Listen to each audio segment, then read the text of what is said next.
केबे केबे एमती लागेनि कि जेमती आमे गोटे दौड़े सामिल हो जाइछु एक एमती दौड़ जहाँ केबे सरुनी। प्रतिदिन सकाळु उठिबा, काम करिबा, संपर्क संभाळिबा, हसिबा, कांदिबा, एही पूरा जीवनर चक्र। मन भितरे गोटे प्रश्न उठे, एसबुर अर्थ कौन? आमे जहा भी करूछु कौन एसबु केवल एतिकिरे ही सीमित ना एहाठारु आहुरी बड़ किछि अछि? आमे समस्ते जीवनरे केबे ना केबे एमिति एक मोड्रे पहुंचु जोंठी लागे जेमिति आमे गोटे पंजुरी भितरे बंधी। केतेबळे इच्छार पंजुरी तो केतेबळे भयर, आउ केतेबळे आशार पंजुरी, आउ आमे सेठू बाहरिबाकू चाहूं। आमे मुक्ति खोजू। जानती, हजार हजार वर्ष धरी मनुष्य एही सबु प्रश्नर उत्तर खोजी आसुछि। आउ आमर ऋषिमुनि माने सेही उत्तर गुड़िकु बहुत सुंदर भाबरे ग्रंथरे साहिती रखिछंती। आउ सेही ग्रंथमानंक भितरु गोटिए एमिति ग्रंथ अछि जाहाकु वेदांतर परमाणु बोम्बा बोली कहा जाए।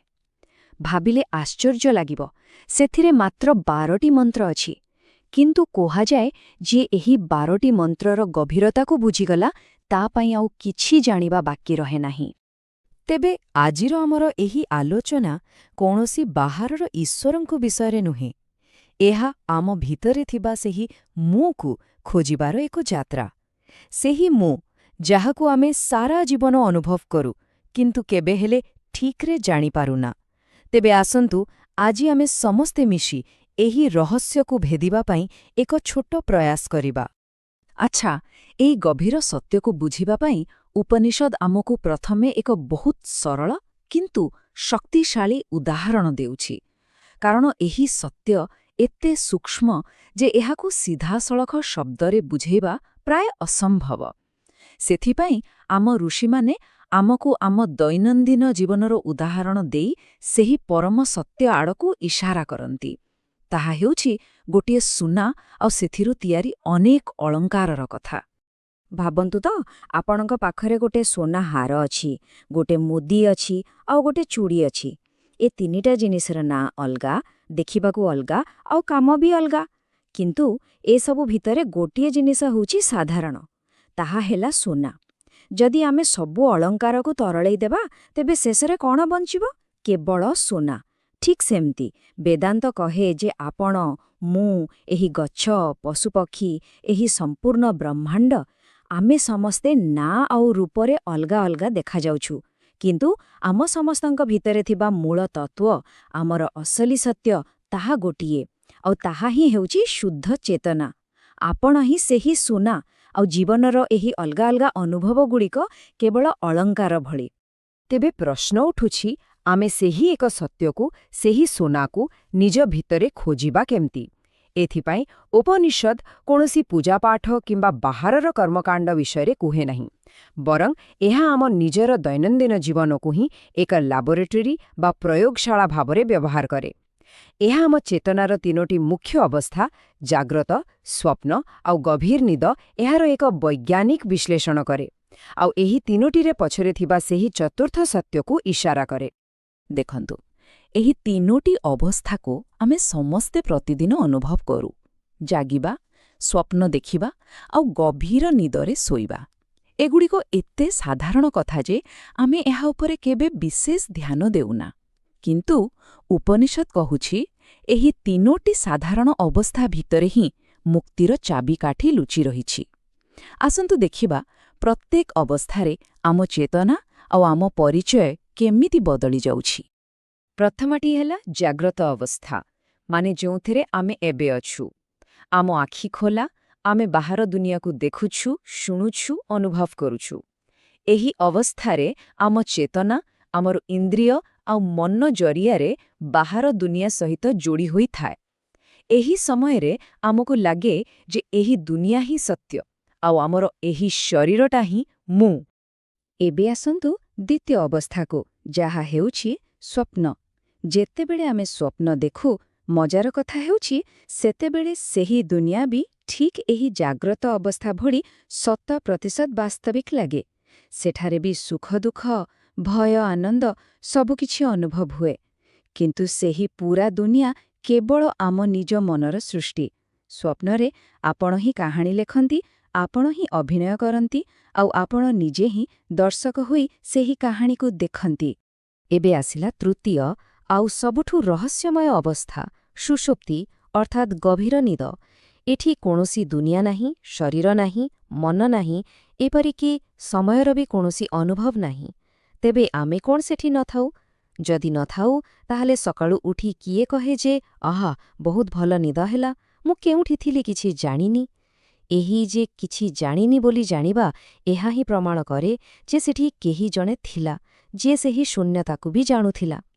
ଏହା ଏକ ପରମ ଆନନ୍ଦର ଅବସ୍ଥା। ସେଥିପାଇଁ ତ ଦିନସାରା କ୍ଳାନ୍ତ ହେବା ପରେ ଆମେ ଗଭୀର ନିଦ ଖୋଜୁ, କାରଣ ସେଠି ଶାନ୍ତି ଅଛି। ତେବେ ଏବେ ଆମ ପାଖରେ ତିନୋଟି ଅଲଗା ଅଲଗା ଦୁନିଆ ଅଛି, ଜାଗୃତ, ସ୍ୱପ୍ନ ଆଉ ସୁଷୁପ୍ତି। ଜାଗୃତରେ ମୁଁ ହେଉଛି ଏହି ଶରୀର, ସ୍ୱପ୍ନରେ ମୁଁ ହେଉଛି ଏକ ସ୍ୱପ୍ନର ଶରୀର, ଆଉ ସୁଷୁପ୍ତିରେ କୌଣସି ଶରୀର ନାହିଁ। ଏହି ତିନୋଟି ଅବସ୍ଥା ସମୁଦ୍ରର ଲହରୀ ଭଳି ପ୍ରତିଦିନ ଆସୁଛି ଆଉ ଯାଉଛି। କିନ୍ତୁ ଏବେ ସବୁଠାରୁ ଗୁରୁତ୍ୱପୂର୍ଣ୍ଣ ପ୍ରଶ୍ନ ହେଉଛି, ଏହି ତିନୋଟି ଅବସ୍ଥାର ଆସିବା ଯିବାକୁ ଦେଖୁଛି କିଏ? ସେ କିଏ ଯିଏ ଜାଣେ ଯେ ମୁଁ ଜାଗିଥିଲି, ମୁଁ ସ୍ୱପ୍ନ ଦେଖୁଥିଲି ଏବଂ ମୁଁ ଗଭୀର ନିଦରେ ଶୋଇଥିଲି? ଏହି ପ୍ରଶ୍ନର ଉତ୍ତର ହିଁ ହେଉଛି ଉପନିଷଦର ସାରତତ୍ତ୍ୱ। ସେହି ଯିଏ ଏହି ତିନୋଟି ଅବସ୍ଥାର ସାକ୍ଷୀ, ଯିଏ ଜାଗୃତ ଅବସ୍ଥା ଆସିଲେ ବଦଳେନି, ସ୍ୱପ୍ନ ଆସିଲେ ବି ବଦଳେନି, ଏପରିକି ସୁଷୁପ୍ତିର ଗଭୀର ଶୂନ୍ୟତାରେ ବି ହଜିଯାଏନି। ସେହି ହେଉଛି ଚତୁର୍ଥ, ଯାହାକୁ ଉପନିଷଦ ତୁରୀୟ ବୋଲି କହେ। ଆଉ ସେହି ହେଉଛି ଆମର ପ୍ରକୃତ ପରିଚୟ, ଆମର ଅସଲି ସ୍ୱରୂପ। ଉପନିଷଦ ଏହାକୁ ନେତି ନେତି ପଦ୍ଧତିରେ ବୁଝାଏ, ଯାହାର ଅର୍ଥ ହେଉଛି ଏହା ନୁହେଁ, ଏହା ନୁହେଁ। ତେବେ ତୁରୀୟ ଜାଗ୍ରତ ଅବସ୍ଥା ନୁହେଁ, କାରଣ ଜାଗ୍ରତ ଅବସ୍ଥା ବାହାର ଦୁନିଆ ଉପରେ ନିର୍ଭରଶୀଳ, କିନ୍ତୁ ତୁରୀୟ ହେଉଛି ସ୍ୱତନ୍ତ୍ର। ତୁରୀୟ ସ୍ୱପ୍ନ ଅବସ୍ଥା ମଧ୍ୟ ନୁହେଁ, କାରଣ ସ୍ୱପ୍ନ କେବଳ ମନର ଏକ କଳ୍ପନା, ଏହା ଅସ୍ଥାୟୀ। କିନ୍ତୁ ତୁରୀୟ ହେଉଛି ନିତ୍ୟ, ସତ୍ୟ। ଏପରିକି ଏହା ସୁଷୁପ୍ତି ବା ଗଭୀର ନିଦର ଅବସ୍ଥା ମଧ୍ୟ ନୁହେଁ, କାରଣ ସେଠାରେ ଅଜ୍ଞାନତାର ଏକ ପରଦା ଥାଏ। କିନ୍ତୁ ତୁରୀୟ ହେଉଛି ଶୁଦ୍ଧ ଜ୍ଞାନ ସ୍ୱରୂପ। ତେବେ ଯଦି ଏ ତିନୋଟିରୁ କିଛି ନୁହେଁ, ତେବେ ଏହା କ'ଣ? ତୁରୀୟ କୌଣସି ଚତୁର୍ଥ ଅବସ୍ଥା ନୁହେଁ ଯାହା ଏ ତିନୋଟି ପରେ ଆସେ। ବରଂ ତୁରୀୟ ହେଉଛି ସେହି ପୃଷ୍ଠଭୂମି, ଠିକ୍ ଯେମିତି ଏହି ସିନେମା ହଲ୍ର ପରଦା। ସେହି ପରଦା ଉପରେ ଜାଗ୍ରତ, ସ୍ୱପ୍ନ ଓ ସୁଷୁପ୍ତିର ଫିଲ୍ମ ଚାଲିଛି। ପରଦା ଉପରେ କେତେବେଳେ ଖୁସିର ଦୃଶ୍ୟ ଆସୁଛି, କେତେବେଳେ ଦୁଃଖର, କେତେବେଳେ ନିଆଁ ଲାଗୁଛି ତ କେତେବେଳେ ବନ୍ୟା ଆସୁଛି। କିନ୍ତୁ ପରଦା ସବୁବେଳେ ସେମିତିର ସେମିତି ହିଁ ରହୁଛି, ଅପ୍ରଭାବିତ। ଠିକ୍ ସେହିପରି ଆପଣ ହିଁ ସେହି ତୁରୀୟ ଚେତନା, ଯିଏ ଜୀବନର କୌଣସି ବି ଅନୁଭବ ଦ୍ୱାରା ପ୍ରକୃତରେ ପ୍ରଭାବିତ ହୁଏ ନାହିଁ। ଆଚ୍ଛା, ଏସବୁ ତ ଦାର୍ଶନିକ କଥା ହେଲା, କିନ୍ତୁ ପ୍ରଶ୍ନ ହେଉଛି, ଏହାକୁ ଜାଣିବା ଦ୍ୱାରା ଆମ ଦୈନନ୍ଦିନ ଜୀବନରେ କ'ଣ ଫରକ ପଡ଼ିବ? ଯଦି କେହି ନିଜର ଏହି ପ୍ରକୃତ ସ୍ୱରୂପକୁ ଜାଣିଯାଏ, ତାପରେ କ'ଣ ହୁଏ? ଏହି ଜ୍ଞାନର ବ୍ୟାବହାରିକ ପ୍ରଭାବ କ'ଣ? ଆସନ୍ତୁ ଜାଣିବା। ଉପନିଷଦ ଏଥିପାଇଁ ଏକ ବହୁତ ସୁନ୍ଦର ଶବ୍ଦ ବ୍ୟବହାର କରେ, ପ୍ରପଞ୍ଚୋପଶମମ୍। ଏହାର ଅର୍ଥ ନୁହେଁ ଯେ ଦୁନିଆ ଆପଣଙ୍କ ଆଖି ଆଗରୁ ଗାୟବ ହୋଇଯିବ। ଦୁନିଆ ସେମିତି ହିଁ ରହିବ, କିନ୍ତୁ ତାକୁ ଦେଖିବାର ଆପଣଙ୍କ ଦୃଷ୍ଟିକୋଣ ବଦଳିଯିବ। ଅଳଙ୍କାରର ନାଁ ଆଉ ରୂପରେ ମୋହିତ ହେବା ବଦଳରେ ଆପଣଙ୍କୁ ସବୁଥିରେ କେବଳ ସୁନା ହିଁ ଦେଖାଯିବ।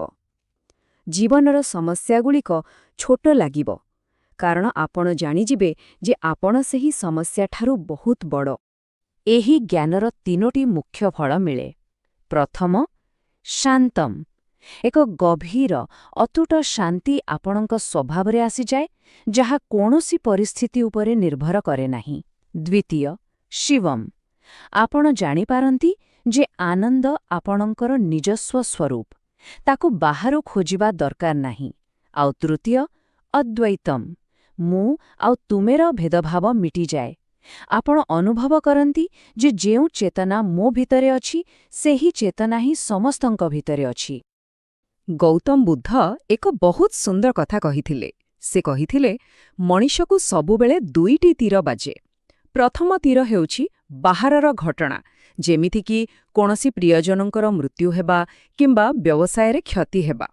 ଏହା ହେଉଛି କଷ୍ଟ, ଏହାକୁ କେହି ଏଡ଼େଇ ପାରିବେନି। କିନ୍ତୁ ଦ୍ୱିତୀୟ ତୀରଟି ଆମେ ନିଜକୁ ନିଜେ ମାରୁ। ତାହା ହେଉଛି ଆମର ପ୍ରତିକ୍ରିୟା। ମୋ ସହିତ ହିଁ ଏମିତି କାହିଁକି ହେଲା? ମୋ ଜୀବନ ଶେଷ ହୋଇଗଲା। ଏହି ଦ୍ୱିତୀୟ ତୀର ହିଁ ପ୍ରକୃତ ପୀଡ଼ା ଦିଏ। ଯେଉଁ ବ୍ୟକ୍ତି ନିଜର ତୁରୀୟ ସ୍ୱରୂପକୁ ଜାଣିଯାଏ, ତାକୁ ପ୍ରଥମ ତୀର ତ ବାଜେ, କାରଣ ସେ ବି ମଣିଷ। କିନ୍ତୁ ସେ ନିଜକୁ ଦ୍ୱିତୀୟ ତୀର କେବେ ବି ମାରେ ନାହିଁ। ତାକୁ କଷ୍ଟ ଅନୁଭବ ହୁଏ, କିନ୍ତୁ ସେ ସେଥିରେ ବୁଡ଼ିଯାଏ ନାହିଁ। ସେ ପୀଡ଼ାକୁ ଦେଖିପାରେ, କିନ୍ତୁ ନିଜେ ପୀଡ଼ା ପାଲଟିଯାଏ ନାହିଁ। ସେ ନିଜ ଭାବନାର ସ୍ରୋତରେ ଭାସି ନ ଯାଇ ନଦୀ କୂଳରେ ଠିଆ ହୋଇ ସେହି ସ୍ରୋତକୁ ଦେଖୁଥିବା ଜଣେ ସାକ୍ଷୀ ପରି ହୋଇଯାଏ। ଏହା ହିଁ ତ ପ୍ରକୃତ ମୁକ୍ତି, ଏହା ହିଁ ମୋକ୍ଷ। ଏହା ମରିବା ପରେ ମିଳିବାକୁ ଥିବା କୌଣସି ସ୍ୱର୍ଗ ନୁହେଁ, ଏହା ଭବିଷ୍ୟତର କୌଣସି ଲକ୍ଷ୍ୟ ନୁହେଁ। ଏହା ହେଉଛି ଏହି ଜୀବନରେ, ଏହି ମୁହୂର୍ତ୍ତରେ ନିଜର ସ୍ୱାଭାବିକ ମୁକ୍ତ ସ୍ୱରୂପକୁ ଚିହ୍ନିବାର କଳା। ତେବେ ଏହି ଯାତ୍ରା ବାହାରକୁ ନୁହେଁ, ବରଂ ଭିତରକୁ। ଏହା କିଛି ନୂଆ ପାଇବାର ନୁହେଁ, ବରଂ ଏହା ଜାଣିବାର ଯେ ଆପଣ ଆଗରୁ ହିଁ ସମ୍ପୂର୍ଣ୍ଣ ଅଛନ୍ତି। ଯେତେବେଳେ ବି ମନ ବ୍ୟସ୍ତ ହୁଏ, ଯେତେବେଳେ ବି ଦୁନିଆର କୋଳାହଳ ବେଶୀ ଲାଗେ, କେବଳ କିଛି ସମୟ ପାଇଁ ଅଟକିଯାଇ ନିଜକୁ ପଚାରନ୍ତୁ, ଏହି ଦେଖିବା ପଛରେ କିଏ ଅଛି? ଏହି ଶୁଣିବା ପଛରେ କିଏ ଅଛି? ଏହି ଅନୁଭବ ପଛରେ କିଏ ଅଛି? ଆଉ ଯେଉଁ ଉତ୍ତର ଆସିବ, ତାହା ଶବ୍ଦରେ ନୁହେଁ, ତାହା ଆସିବ ଏକ ଗଭୀର ଶାନ୍ତିରେ, ଏକ ନୀରବତାରେ। ଆଉ ସେହି ନୀରବତା ହିଁ ଆପଣଙ୍କର ପ୍ରକୃତ ଘର।